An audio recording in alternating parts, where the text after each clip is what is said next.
Hari ini saya nak buat satu review, tapi bukan product review seperti biasa. Saya nak review straw. So okay, dekat depan kita ni ada 4 jenis straw. First kita ada straw besi. So apa yang negatif tentang straw besi ni? Satu, kita selalu kena cuci dia. Kita kena bawa itu punya batang, cucikan dia. So mungkin ada tinggalan kotoran juga dalam dia. Dan lagi satu, dia keras, dia tidak fleksibel. So bila kita letak dalam poket, even bila kita minum air, dia boleh jadi sakit di gusi ataupun gigi or something lah. So itu negatif dia lah. Okay, next, straw serai. So sebenarnya ni adalah alternatif yang kat sini lah bagi saya yang paling baik dekat sini. Tetapi ada negatif dia juga. Contoh orang yang tak suka serai, satu, aroma dia dan rasa dia, sebab dia akan terbawa dalam air kita. Dan kalau kita tengah minum air macam kopi ataupun teh yang macam tak sesuai rasa macam serai, dan tak sesuai lah. Okay, next is straw kertas. Rasanya ni yang paling popular for alternatives. Straw kertas ni negatif dia cepat sangat jadi lembek, jadi macam tak sedap nak minum. Dan dia ada juga elemen-elemen plastik, walaupun sikit, tapi ada juga plastik yang dalam dia tu. Dan of course this one is the punca lah kenapa semua alternatif ni ada, sebab straw plastik. Straw plastik ni yang kita tahu paling teruk untuk alam sekitar, untuk environment kita. So kita ada jumpa lagi satu alternatif. Itu adalah straw daripada rumput. Rumput macam mana, Mak Dan? Jom kita pergi tengok straw yang buat daripada rumput. Jom let's go.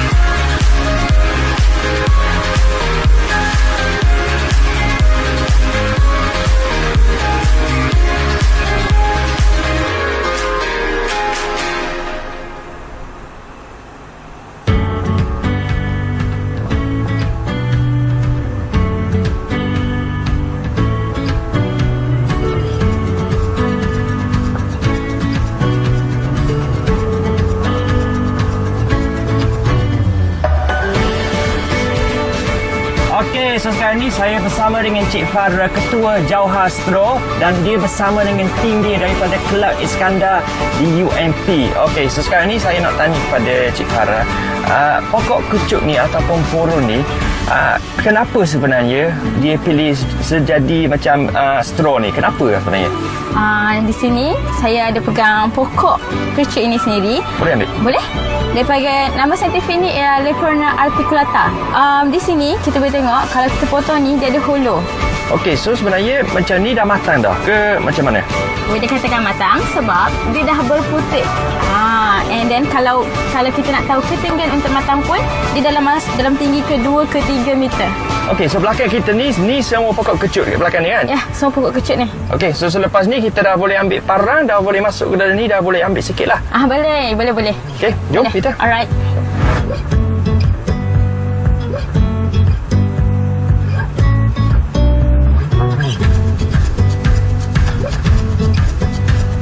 Okey, Farah, cara kita nak ambil purun ni macam mana? Kita potong ke macam mana? Kita ada 2 cara. Kalau nak ambil macam satu-satu macam ni, kita ambil daripada pangkal. Lepas tu tarik. Jadinya dia nampak lagi cantik. So tak adalah, boleh guna daripada pangkal lah. Cantik lembutnya. Okey, itu kalau kita nak ambil satu-satu sebab nak yang cantik. Okay. Jadinya kalau nak banyak, kita guna parang. Jaga kaki saya. Bismillahirrahmanirrahim. Ni. Okey. Cepatlah. Ni nak ambil satu je. Betul. Tapi yelah, nampak cara potong pun ni macam yang ni kemas lagi lah. So nanti dekat makmal akan potong yang atas ni, tinggal yang bahagian bawah ni. Ya, betul. Pencuci dia semua jadikan straw. Betul. Okey, cantik.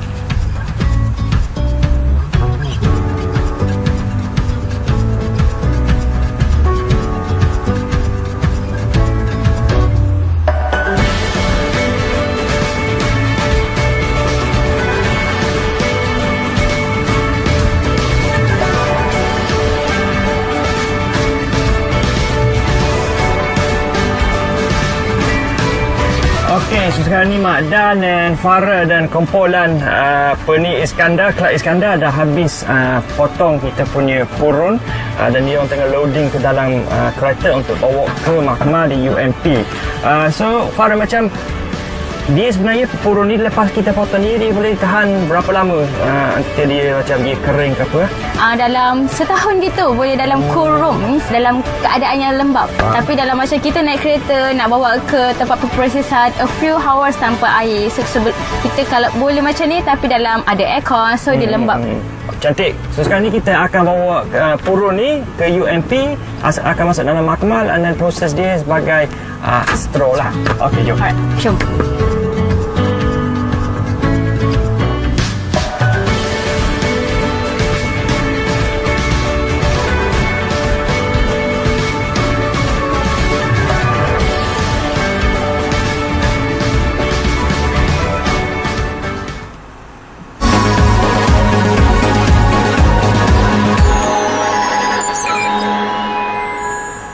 Pernah tak anda sebagai ibu bapa memikirkan perasaan anak-anak? Mereka juga mangsa ketagihan darah. Hentikan, bantu mereka sebelum terlambat. Dapatkan rawatan secara sukarela di pusat pemulihan kerajaan ataupun swasta. Amalan menderma darah mampu memupuk nilai murni dan tanggungjawab dalam diri sendiri serta masyarakat. Dengan menderma darah, ia memberikan sinar kepada mereka yang memerlukan.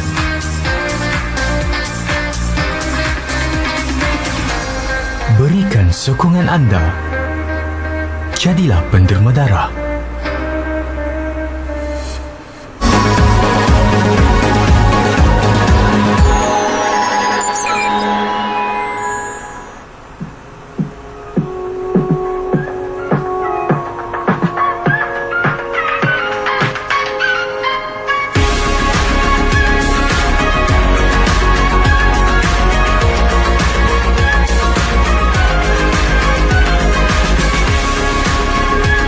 Okey, sekarang ni kita berada di depan mahkamah di UMP.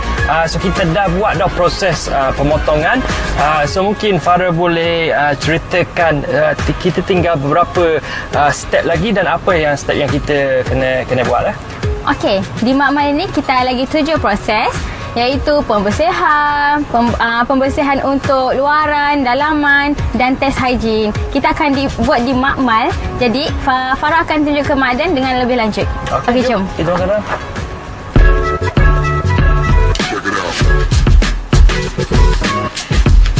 So ni kita punya raw materials yang kita menuai tadi. So mungkin Farah boleh bagi tahulah sebenarnya kita punya step pertama macam mana.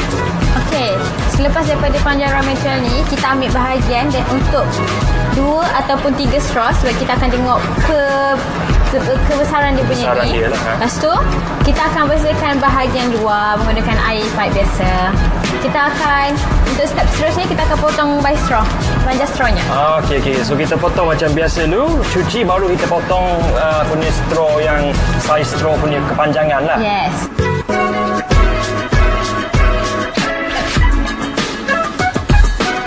Okey, so sekarang ni kita dah potong yang first step. So sekarang ni kita kena basuh luaran.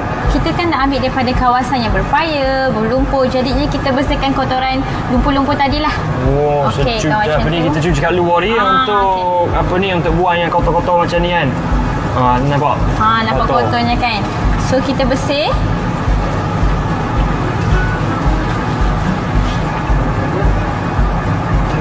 Okey, so selepas kita buat cuci luaran tu, kita dah mula untuk potong saiz straw biasa. So kita dah boleh ukur dengan straw yang biasa ni dan ambil je mana-mana boleh ambil. Boleh mana. Okey, so kita punya letak macam ni.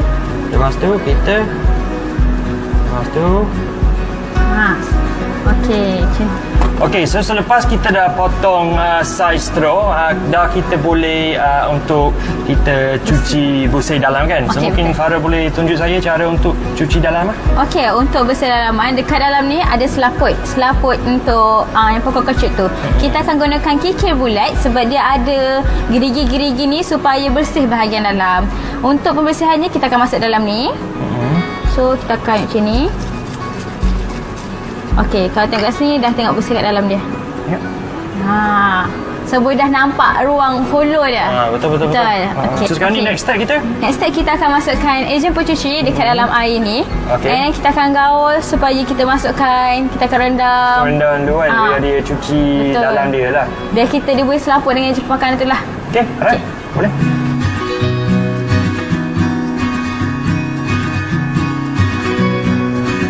Okey, sekarang ni kita dah potong untuk saiz straw dan cuci dalam straw ni. So sekarang ni next punya step is to rendam Kita dulu. rendam dekat dalam ejen pencuci ni. Masuk dulu kan? Okey, masukkan. Kita akan rendam selama 2 minit.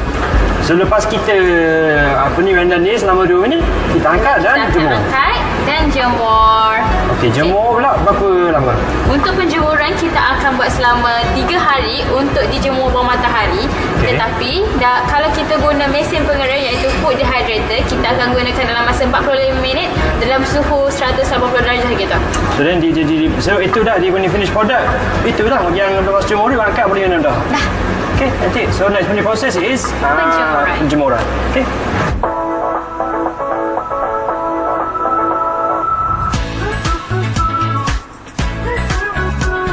So maknanya selepas kita jemur dan bila dia dah nampak macam ni, dah sedia untuk minum lah. Ni kita boleh minum lah. Oh, belum lagi. Kita akan menghasilkan hygiene test yang akan dibuat oleh Dr. Syukur sendiri. Okey, dah kalau macam tu saya nak ucap terima kasih banyak kepada Farah dan juga tim Kelab Iskandar di UNT sebab ajak saya ikut daripada A to Z semua dia punya proses potong dekat luar, potong dalam mahkamah, cuci dalam, cuci luar semua tu kan akhirnya menghasilkan straw. So terima kasih Farah. Sama. Terima kasih juga. Sama. Dan sekali saya akan jumpa dengan Dr. Syukur kan untuk menghasilkan kita punya straw dan buat kita punya hygiene test kan, ujian hygiene. So okay, thank you Farah. Thank you juga. Alright.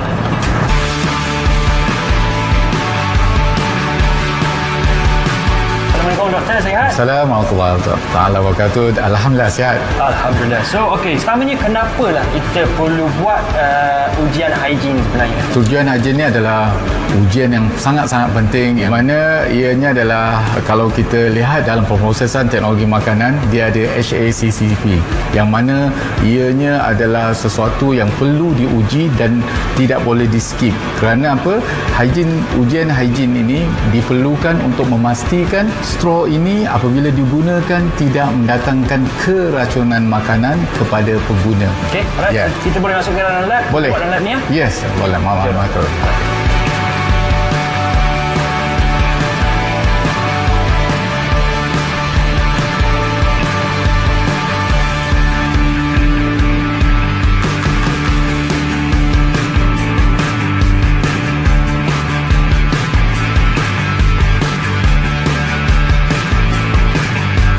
Okey, dan so maksudnya kita alat yang digunakan adalah UV light. Kiranya ada kehadiran berwarna kuning, maksudnya apabila sampel air ini bertukar warna kuning, itu adalah menunjuk kehadiran bakteria coliform. Tetapi sekiranya berwarna kuning dan dia fluorescent, berwarna fluorescent, itu adalah E. coli. So mari kita tengok ujian UV light ni. Sekarang ni kita kalau lihat UV light, tak nampak pun warna kuning. So tak ada warna kuning, tak ada, dan juga warna kuning fluorescent pun tak ada. Ini menunjukkan bahawa batch straw jauhar yang diproses itu adalah selamat digunakan.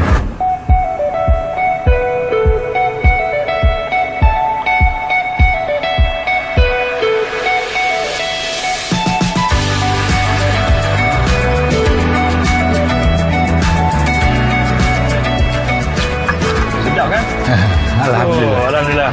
Dan nikmati air guna straw purun kita. Tapi sebenarnya macam doktor dah tahu tak, selain daripada kita boleh buat straw ni, macam kegunaan lain untuk purun ni, macam ada tak gunaan lain? Ya, purun ni is a wide spectrum tumbuhan yang mana ia bukan saja boleh digunakan untuk menjadi straw alternatif yang mesra alam, tetapi ia boleh digunakan untuk pelbagai. Pada zaman dulu ianya boleh digunakan untuk mengubat berbagai-bagai jenis penyakit. Kalau kita tanya kepada orang kita ataupun orang asli, mereka lebih menguasai ilmu tentang penggunaan pokok kecut ini dalam perubatan, terutamanya untuk mengubat demam. Cantik, itu menarik. Bunyi macam menarik lah. So selepas ni saya boleh, kalau ada peluang, boleh pergi jumpa dengan orang asli yang membuat perubatan tradisi daripada purun ni di Pahang. Saya boleh pergi jumpa dengan dia dah. So, apa pun, saya ucap terima kasih banyak kepada Dr. Syukur. InsyaAllah kita jumpa lagi, dan saya haraplah Dr. Syukur dapat lagi idea lain untuk mempertahankan. InsyaAllah, doakan saya. InsyaAllah. Thank you, Doktor. Terima kasih banyak.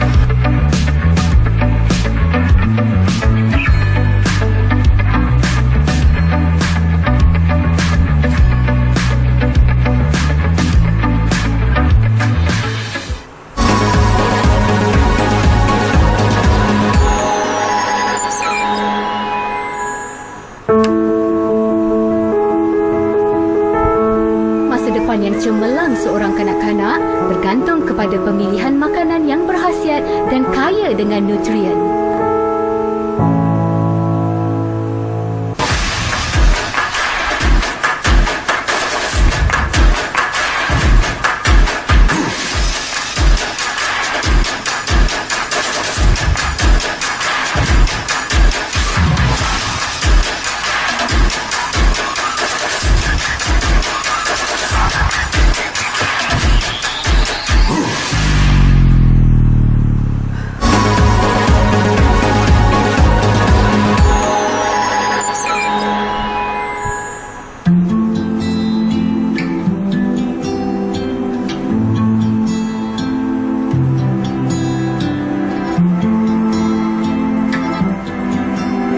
So selain daripada kita buat straw di UMP daripada pokok purun ataupun kucuk ni, sebenarnya dia ada kegunaan lain. Contoh sebagai perubatan tradisi ataupun handcraft. So sekarang ni saya datang ke sebuah perkampungan orang asli di Kampung Runcang untuk tanya tok batin dia, sebenarnya pokok purun ni ataupun kucuk ni guna untuk apa? Perubatan untuk apa? Handcraft dia macam mana? So jom kita masuk ke dalam Kampung Runcang, kita jumpa dengan tok batin.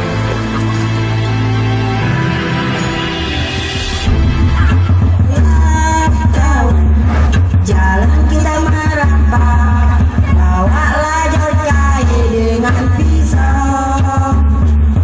Kita halah dalam rando, kita ngaikan payah. Bagikan kita bersama-sama, kita makan ramai-ramai.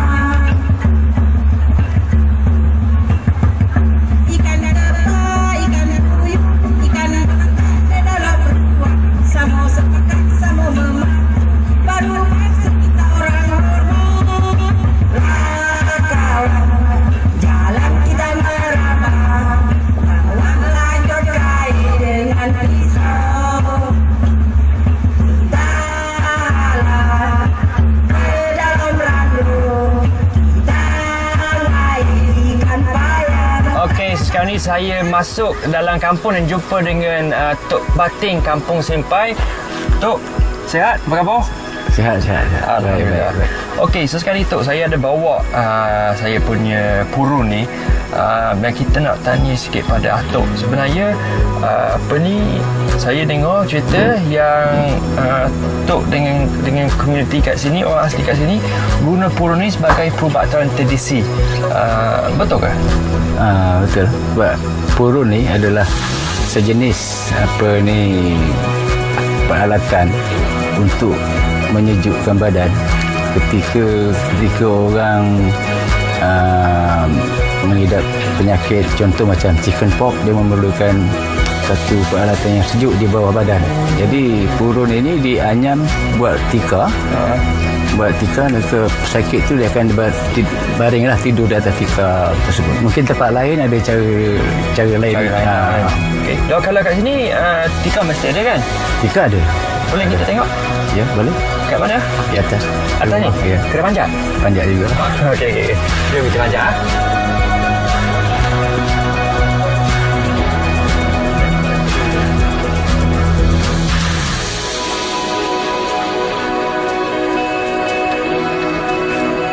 Senang je.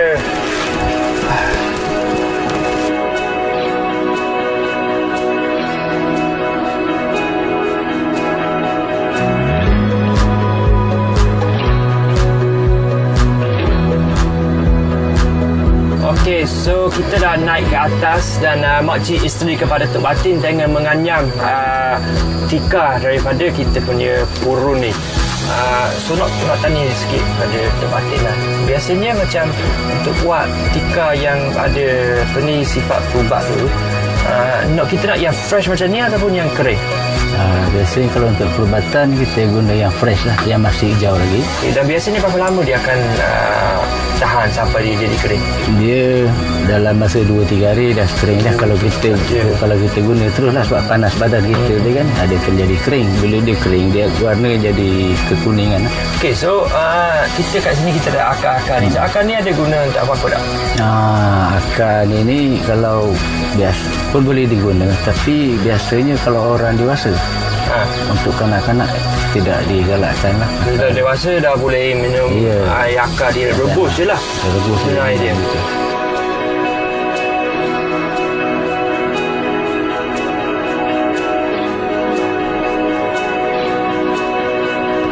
Okay guys, so selain daripada perubatan pun purun ni boleh guna untuk kraft tangan. Macam ni semua daripada purun. So ni dipanggil keban. Keban. Keban.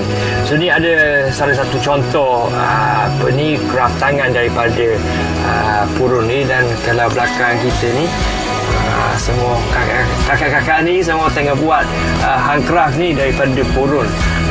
So sekarang ni kita ada 3 gunaan untuk purun. 1 straw, 1 perubatan dan 1 handcraft. So ni kalau kita biasa tengok dekat KL pun kadang-kadang dia daripada mengkuang, tapi ada juga yang daripada purun.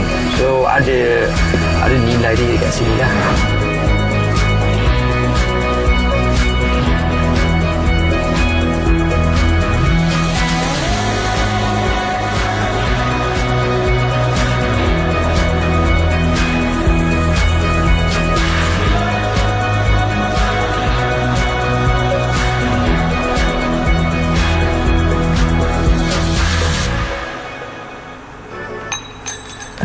Tok, mula-mula saya nak ucap terima kasih banyaklah kepada Tok Batin, pada makcik dan keluarga Tok Batin. Dan bila kita cakap pasal purun ni sebenarnya, yelah saya tahu yang sebelum ni saya dekat UMP, saya tahu purun ni dia orang dah reka satu produk itu adalah straw untuk minum air. Tapi bila kita datang sini, sebenarnya purun ni kegunaan dia banyak lagi selain daripada boleh buat straw je. Pertama ni saya nak tanya pada Atuk, sebenarnya handcraft tu sebenarnya ada tak hajat untuk commercialize dia ke dah commercialize dah? Handcraft yang dihasilkan di sini lah, di masyarakat sini pun telah sampai ke Kuala Lumpur, Sabah, Sarawak pun kita pernah hantar buat untuk buat pameran apa. Hari Kraft Tangan sedunia ni biasa kalau ada di Kuala Lumpur tu, dia orang akan datang ambil handcraft kat sini. Dan macam sekarang ni, so macam Atuk belajar daripada mak, so sekarang ni anak cucu dengan cicit Atuk yang Atuk turunkan ilmu kepada dia ke tak? Setakat ini adalah yang tahu benda-benda yang pernah kita amalkan dulu kan. Bukan setakat apa ni turun ni, akar-akar kayu